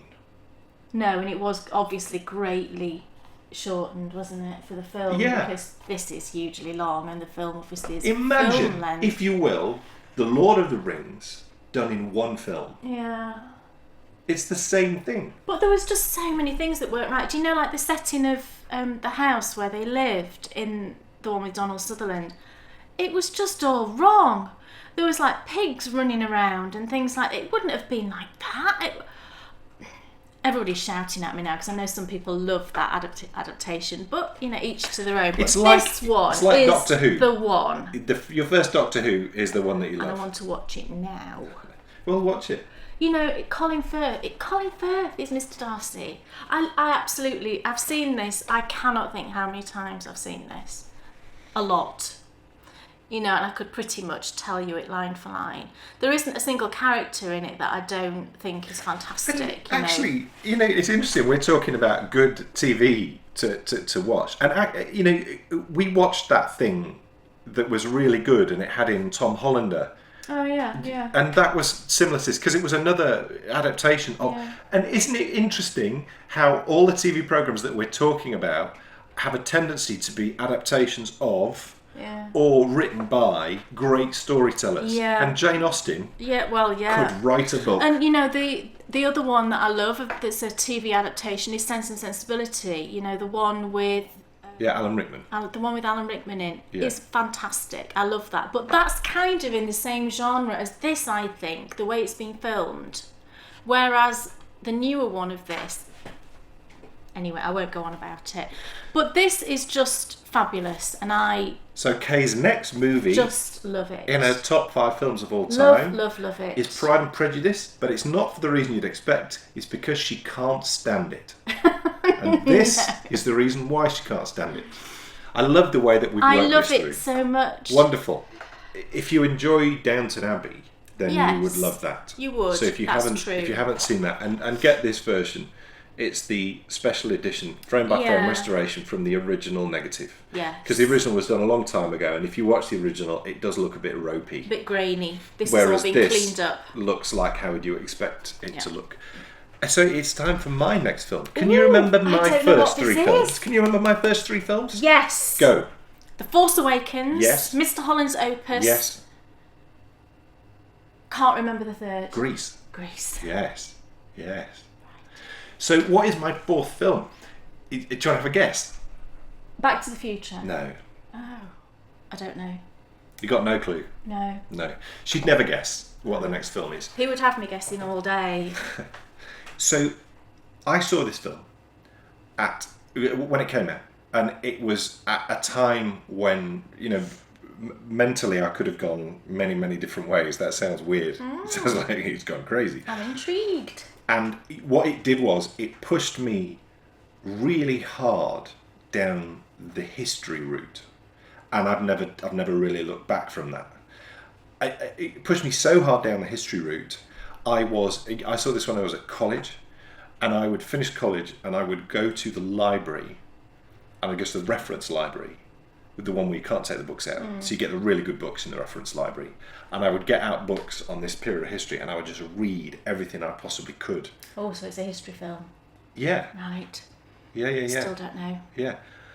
But it's perhaps not one that you would expect, because I think certain people don't take it as seriously as they could or should. The movie, can you guess, is Braveheart. I almost just said that the second before. I did almost just say that. I can't really remember that film. I think it's brilliant. And I think it's brilliant not really because of Mel Gibson, sadly. I think he's fine. I think he does a pretty good job. It's the surrounding cast which I think is brilliant, particularly Patrick McGoohan as Edward I, Edward the Longchamps. He's a great actor. And also the guy who Angus, I can't remember his surname. It might be McFadden, who plays Robert the Bruce, and he went on to actually star in a Rat Pack movie, not an original Rat Pack movie, a remake. Oh, you can sing then? No, he can't. Right. He wasn't playing a member of the Rat Pack. Oh, he was right. playing a member of their sort of entourage. So Braveheart just appeared at a time when I suppose, you know, I had lots of different interests, and, you know, I was into lots of different things, heavily into music and drumming, and, you know, and then that appeared on the scene, and it just made me obsessed with that period. Maybe I have to watch it again, because I can't remember of history. Braveheart really Well, well. I just don't remember think the costumes. I'm not certain how much you'd enjoy it. Oh, right. Because there's lots of fairly brutal battle scenes, and you know, at the end it's not a good ending. Oh, right. I don't like endings that are like that. As a historical reference point, it's really good, and I think, you know, from all the things that I read, it takes some license, you know, as Hollywood movies tend to do. But, you know, credit to Mel Gibson, he does, I think, do his best to try and get things fairly accurate, and it worked for me. It got me really, really into history and got me wanting to learn more and more about that period. And then from great. there, you know, it then set me off. And, you know, it was a toss-up for me between Braveheart and Gladiator. Oh, I love Gladiator. Well, I had to put Braveheart in, because had I not watched and loved Braveheart, it would not have set me off down the historical route, so that then Gladiator had... I probably enjoyed Gladiator more as a film, but Braveheart came first. But, you know, a bit like with Star Wars, I suppose. You know, you enjoy all of them because A New Hope was so good, even though it's not in my top 5. Even though Force Awakens was my Star Wars pick. Shocking. But Braveheart, I absolutely love. So that is my... We're now down to... We've got one movie left. One movie left. Yes. Tricky. Very. And we shall be covering those in episode 69. It's time for the Endy Bits, I think. Yes. Yeah. Now, I must just say, that cheese that I got... Oh, it's you had some. really, Is it really good. nice? Oh, my goodness. I do Is have it very to say... strong? It tastes like cheddar. Ah. Does it taste like cheddar that's been in a cave? For me? No, not necessarily. It's not got that kind of... It's not crumbly. No. I've discovered that recently, that I like cheese that's kind of bouncy. That's not good cheese. Well, I really like that. That's cheese, I think, with a lot of milk. Not milk. Well, I had some cheddar. It was mature cheddar, but it wasn't crumbly. No. Let me tell you. I mean, I've come to the conclusion that it's very difficult to buy a quality cheddar from the supermarket. Well, it is. You could go to the cheese counter, because they Maybe have so. proper Well, wheels of cheese there, don't they? The last 2 blocks of cheese that I got from Lewis and Cooper's, which is where I got that one that I showed you when we were on the treasure hunt, have been exceptional, and they haven't been massively expensive. It's not like, oh, you've got to pay a lot of money. I think what you need to do is, a small bit, don't you? You have to buy from people who are making it in the way that it should have been be made. Because I think traditionally cheddar was matured in the caves, wasn't it? Not mass-produced, factory. Cheddar Gorge. Yeah, that's me. So that cheddar is definitely going into our picnic. Brilliant. It's the Endy Bits. Endy Bits. Prairie Socks Cat. Yes. Is that still? Yes. Well, it's still going on. The knit along for my Prairie Socks. I think it's due to finish on the 20th of February, and I'll draw for prizes whenever the podcast is after that. We don't know exactly when that's going to be yet. So there are some finished objects now, and I know there's lots of people that are knitting the Prairie Socks. So you've got until the 20th of February, which is loads of time really to get your socks finished. And I've got one of the prize for that came just this last week. So the first prize is one that I showed you last time. It's all bagged up now, but it's the lovely skein of yarn from Amy at Stranded Dye Works. It's beautiful. So we've got that as one prize, and then this came this last week, so it seemed a really good time to use this for another prize, and it came from lovely Wendy in Germany.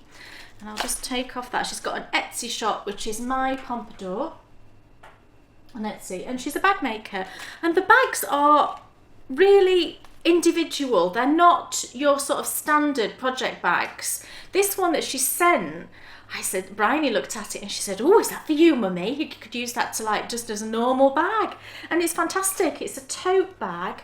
I'll show you. It's huge. Look. See how it's quilted? It's beautiful. It's in this gorgeous dusky pink. And then inside it's just full of pockets. And it's got a gorgeous pink spotty lining. And you can see there's loads of pockets in there. So I think this is a great bag. Do you know if you're going to your knitting group, or you're going around to a friend's house to knit, you can have your knitting project in here, you can put your purse in here, you can put a snack in here, everything, it's really brilliant. And it's made of like a heavyweight sort of linen-y sort of fabric. I mean, that's ludicrously well made, isn't it? It's really, really well made.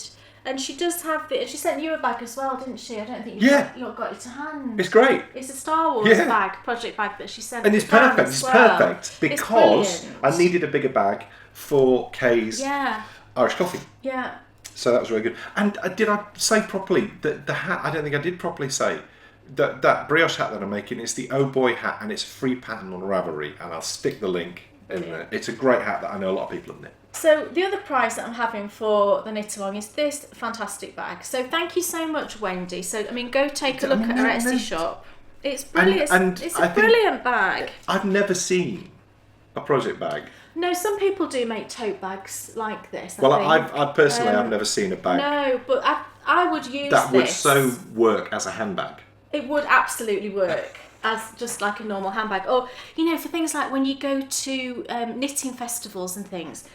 Put your purse in there, and then you've got bags of room to put in your yarn that you buy, haven't you? And you could also have a little sock project in there or something. Fantastic bag, and it's such a beautiful colour as well. I love it. So thank you, Wendy. So that's My Pompadour on Etsy, and that will be the other prize for our Prairie Socks knit along. And then I'll do this one. I got sent something this last week, and I had to show you. I opened up the parcel. I saw who'd sent on the back of the parcel because a sticker was on it, and I said to you, didn't I? You did like an exchange, didn't you? Yeah, I'd sent some minis to someone, and didn't expect anything in return. I don't think we do we as knitters? We're just happy to share something that we've got, and we know that someone else will enjoy. So I sent her some minis because she was starting a sock yarn blanket, and she amazingly sent me a parcel back, and when I show you the bag, you will know exactly who it is that sent me this bag. Look what I've got. It's from Lovely Jules at So Sweet Violet, and I couldn't believe it when I opened the parcel. I said to Dan, it's a Valentine's bag, and Dan was like, what? He didn't have a clue what I was talking about. It's one of her Valentine's bags that she sewed up recently, so it's got this lovely little bird with the heart in its beak, and then on the back there's a little stamp that says a love story. And it's this beautiful pink fabric. And I'm presuming, Jules, that this is a Liberty fabric. She uses all Liberty fabrics. I've never felt a Liberty fabric before. I've never even, held any in my hand. It's so soft. I think you just kind of presume that fabric is fabric, don't you? But this is just something else. It's so beautifully soft, and the print is so pretty, and it's pink, and there's a pink zip and a little pink silk tassel.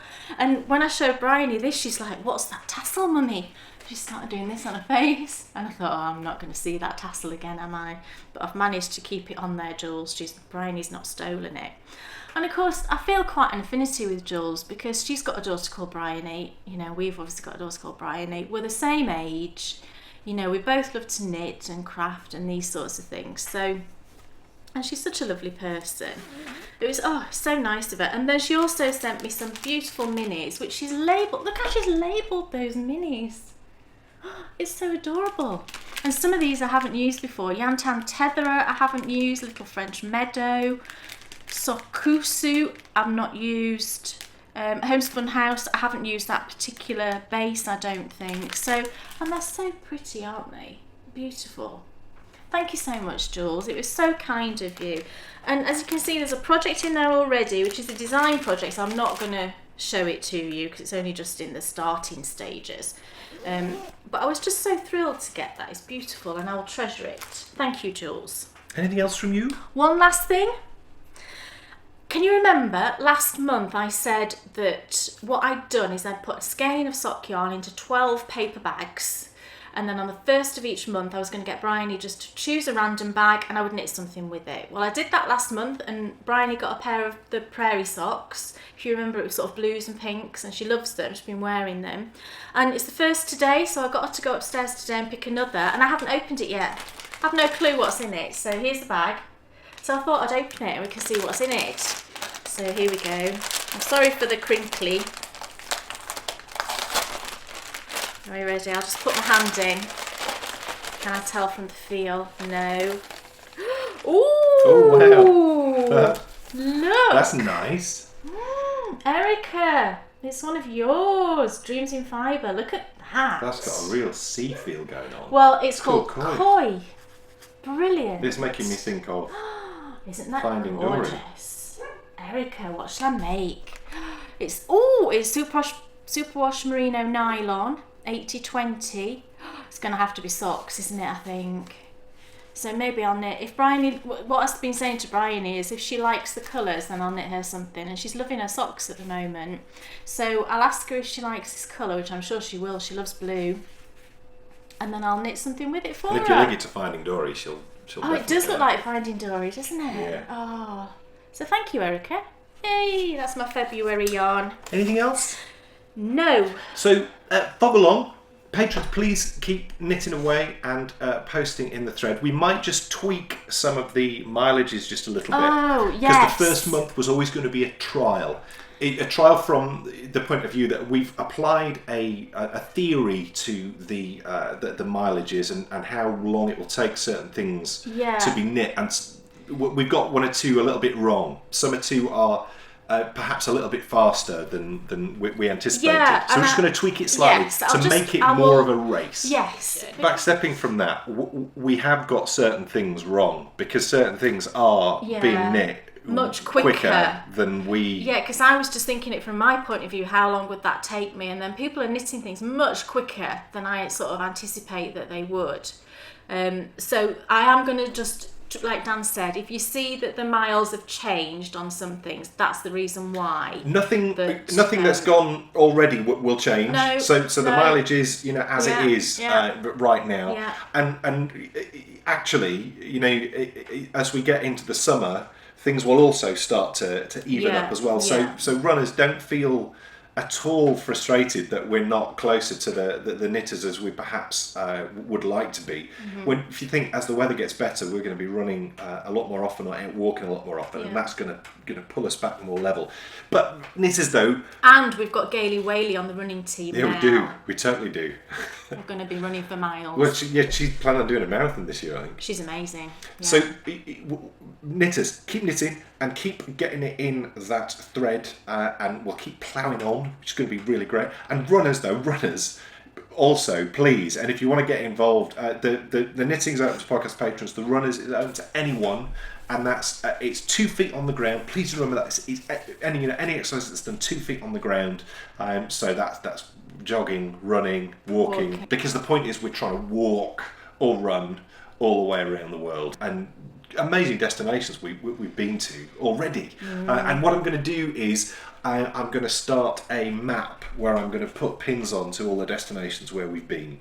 So we're going to know by the end of the year, we're going to see our route all the way around the world, which should be so cool. I want to cast that on now, but So, I can't. Cal, if you fancy getting involved with Africa, then head over to Sally Jane, and you can get involved there. Obviously, Prairie Socks Cal's still ongoing. Yep. Fog Along we've mentioned. Yeah. Next episode will be episode 69. We're not completely sure when that one will be because of my op, so we'll let you know as soon as we know. But worst case, it'll be delayed one whole period of time. So 69 will appear when 70 would have appeared. I think that's most That's likely. most likely. So All being well. Yeah. I think that is it. I think we've covered absolutely everything. Yep. So thank you so much for watching. Thank you, everybody. And think of me next week. And me. Yeah. Poor me. I'd rather be here than sat in hospital. I'd rather be in hospital than sat here. Let's swap. I absolutely have said that, and I've said to him I would rather it be me. I absolutely would rather it be me. Oh. Anyway. So next time we see you, it'll all be done. yes. Yippee. So we'll see you then. Happy knitting. Was it sitting and knitting and standing cable bakery prayers? Enthusiasm's not quitting for pen and cable bakery prayers. They'll take you to fabulous places of which their favorites they'll share. You better buy a pattern and get yourself a bakery bear. You'll find yourself in a castle while watching the bakery bears. It never feels like a hassle to sit and watch the bakery bears. What's on your shelf or what's in your oven, or maybe a shawl you'll want to wear. So sit yourself right down